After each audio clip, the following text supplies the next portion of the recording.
Hi, guys, and welcome to another episode of Wealth Waves, where we talk about all things business and how to get you to find your financial independence. I'm joined by Charlie Sharalumbus, our head of IBs for CM Trading. How are you doing today, Charlie? I'm very well, thank you, Sergio. How are you? Awesome, awesome. It's great. Great weather up in Cape Town. What's it like on your side of the world? It's funny, actually. We're in the second week in Yeah. November, and you'd expect it to be late autumn. It's 29 degrees at the moment out there. Jeez. Not a cloud in the Is sky. that normal? It doesn't sound like it. I mean, you're supposed to be heading into your winter, right? Yeah. Right, just before. Typically, for the last couple of years, you could actually go swimming in the sea up to mid-November. Jeez. Then the water starts getting cold. But it's about 28, 29 degrees at the moment, so it's quite Wow. warm, which is nice. It's nice. As opposed does sound nice. to rainy London, it makes a change. Yeah. So today, Charlie, I thought we could talk about an article published on Forbes. It's entitled "The 5 Obstacles That Prevent People from Starting Businesses." Okay. So they did a poll and asked people, what's holding them back from, achieving their financial independence, and came out with this list.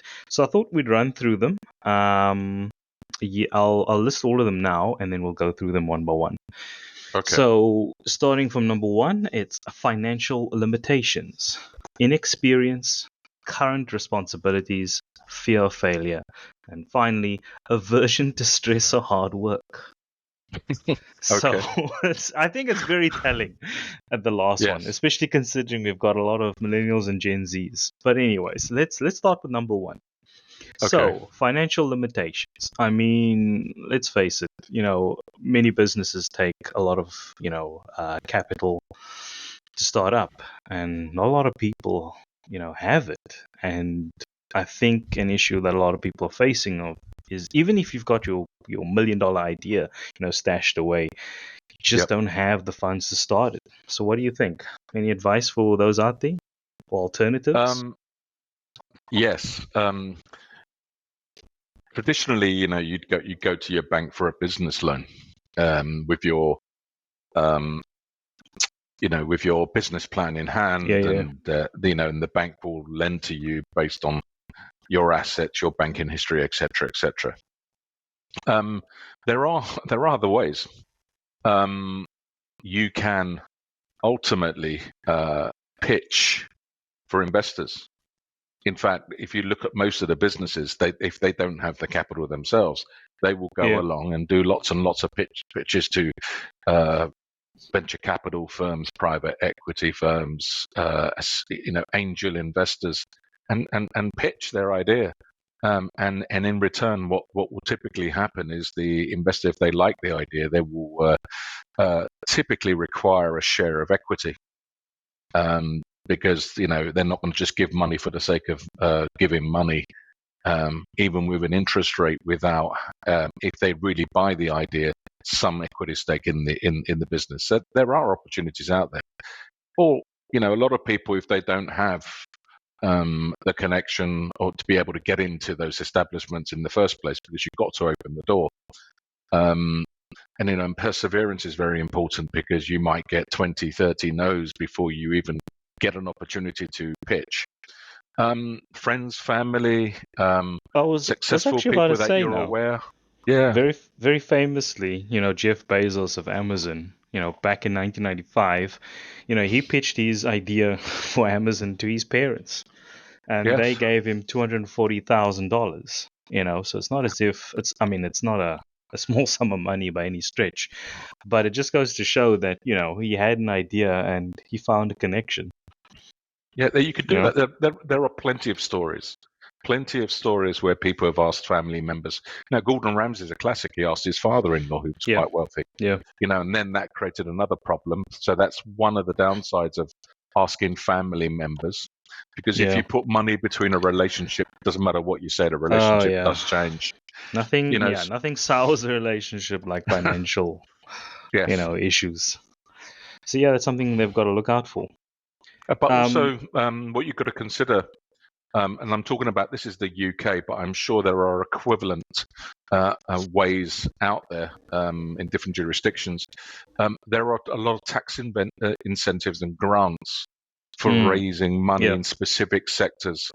Yeah, we've out got there. something like that in South Africa as well, specifically for youth upliftment. Yes. So yeah, well, I think right at the beginning of what you were saying there, you touched on something very important, which leads us to number 2, inexperience. So I mean, okay, you've got your $1 million idea, you can maybe secure, a source of funding, right? But you just don't have the experience. You've never thought of a business before. You might never have even been your own boss. Yeah. So what advice do you have then? Unfortunately, nothing in life comes with a manual. Example, be a parent, you've got a lunch child, right? Okay. Along with this manual, if it cries, do this. Do this. It doesn't happen. It's Sure. Starting your own business, like anything, is a learning process. Right. And it's about, number one, getting advice when necessary. I think that does help, and if as part of the ongoing, conversation to get seed capital. Right. But I think you build your way into experience, in the sense that the only way you're going to do it is by doing. Get the experiences by doing it yourself. The fact that you've pitched successfully and raised the required capital to start a business is an experience in its own. Because trust me when I say this, there'll probably be scenarios later on after the establishment of the business, where the business itself might need to raise further capital. So, just because you've done something once doesn't necessarily mean that you won't have to do it again. So, all I would say that there is no handbook in terms of, for example, you could go to university or whatever, and they've got business departments and whatever, and you can get a business management degree. Nothing builds you up like going out there and doing it. Doing it what for you yourself, learn in theory is not the same as in practice. Just on this, with regards to the IB program that you run, how do you guys sort of handle, inexperienced people who, seek you out and, want to start their own businesses? Is it that advice that you were talking about? It all starts with desire, right? And we can cover it later on. And in a way, there was one of the is fear of failure. It's what does that even mean? Yeah, you could fail, right? I think what helps is that desire to succeed, because ultimately, if you look at life in general, it's whether you're prepared to have that security blanket of employment.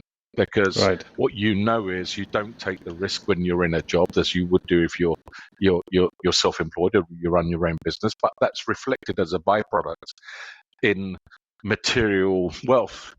If you look at the most successful people out there financially, generally they've started their own business or run their own organization, and as a byproduct it pays you significant amounts of money. Employment, therefore work, you're not in control of your outcome. You're not in control of when you get promoted. You're not in control of your bonus. You're not in control of your salary. You're not in control of when you get your salary. So therefore, if you want a position whereby you control your outcome, you control your life. Okay, the only way of doing it and achieving significant material success, is through running your own business. And so therefore, you've got to think to yourself, right, what are my options? At the end of the day, is my desire for success and making and building something fantastic greater than my fear of not having a basic salary? And what happens if it goes wrong?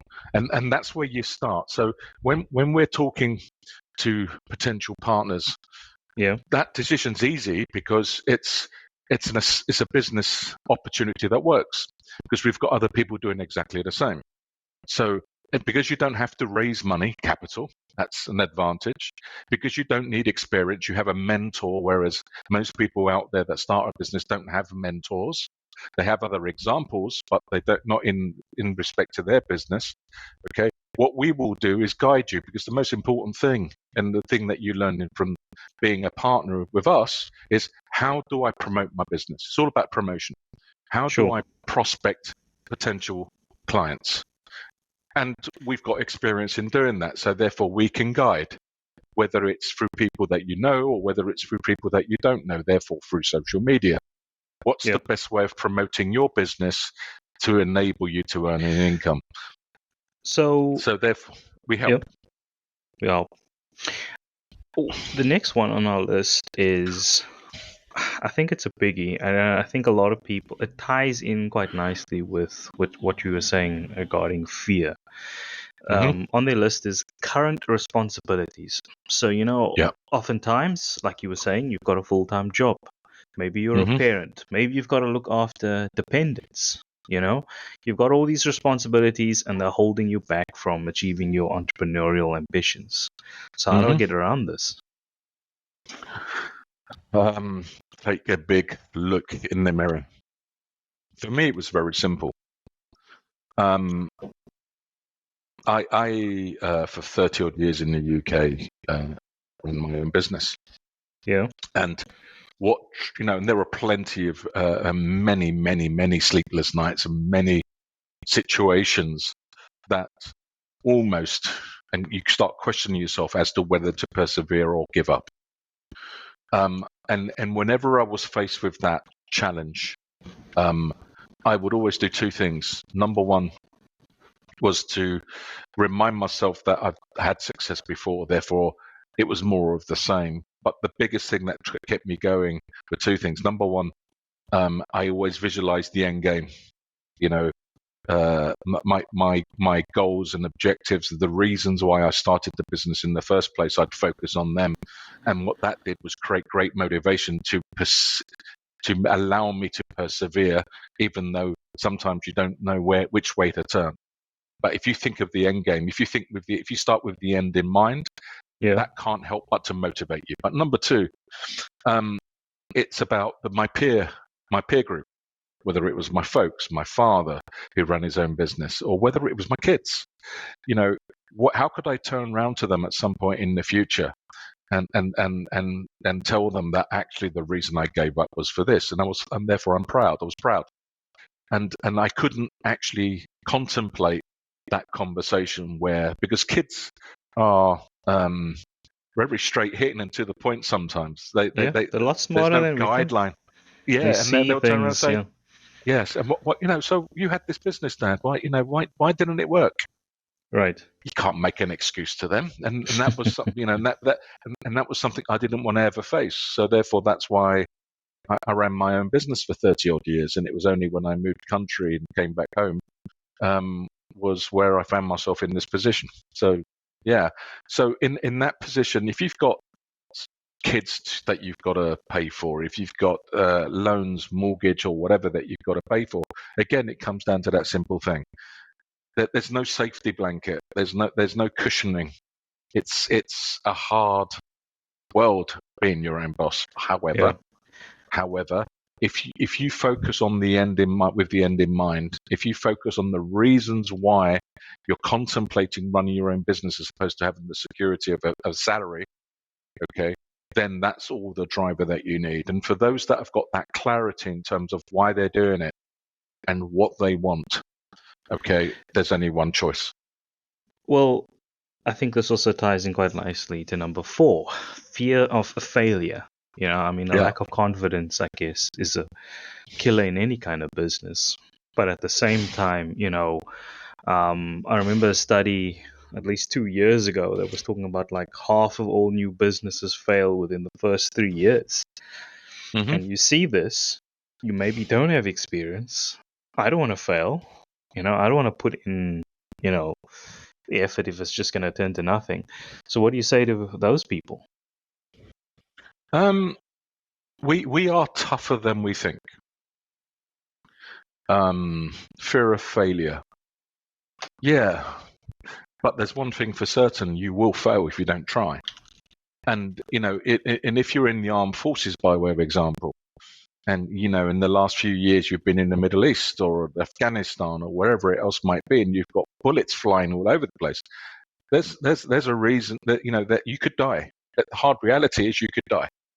However, people still do it, and they're professional, and they still do it in the duty, and in the service of duty, in the sense that they're representing their country and they're fighting a cause. And it's exactly the same with starting your own business. And as I mentioned in the last chat we had, and this one again, if your desire for your outcome is greater than your fear for the obstacle that might prevent you from achieving that outcome, okay, then you overcome it. If you haven't got clarity as to what you want and why you want it, then the simplest obstacle will stop you from taking the action required to achieve that success. It's all about objectives. It's all about your reasons. Yeah. Your reasons why. And the more reasons you have, the more likelihood is you'll persevere, because it's going to get tough. And there'll be reasons that you'll want to quit. But remember what I used. I used my peer group as the great motivator, and I looked at the end game, and there was no way that my fear of the obstacle, and by the way, like anything else, it gets simpler, because once you face an obstacle, with the knowledge that's going to come up again, it's easier to handle second time now. And you mentioned motivation, which I guess leads into our last one on the list: aversion to stress or hard work. I mean, like you said, you've been saying, starting and running your own business requires a lot of effort. And I think a lot of people out there, they might not feel like up to the task or up to that, getting that kind of pressure. It's a great line out of The Devil's Advocate. Al Pacino's talking to Keanu Reeves on the rooftop, and he says, pressure. You put pressure on some people, they fold. You put pressure on other people, they focus. Now, why the difference? And it ultimately comes back to what I've just discussed, your reasons why. I don't believe really laziness exists. Laziness is just purely an example of impotent goals. Because if you're constantly focused on your objectives, constantly focused on your goals are clear, they're precise, you know precisely what they are and what you want and when you want it, okay, you can't help but to be motivated. And by the way, if you work your plan and you take that small step forward, okay, progress motivates. And the more you progress, the more you see. And by the way, it's got to be measurable. You've got to be able to measure your progress. Okay, but the more you progress, and the more confidence that you will gain. And if people don't take action and they're lazy, but in another way of describing what you just said, they don't have. It's just purely because they haven't focused on what they want clear enough to create that massive motivation that they require. Is required to create massive action, to go out there and do. You got to do. If you don't do, you will never achieve. Exactly. And I think on that note, we'll leave it there. Thank you so much, Charlie, for your awesome advice and insights. No problem at all. No problem at all. I'll see you on the next one. Okay. Thank you. Okay. Bye.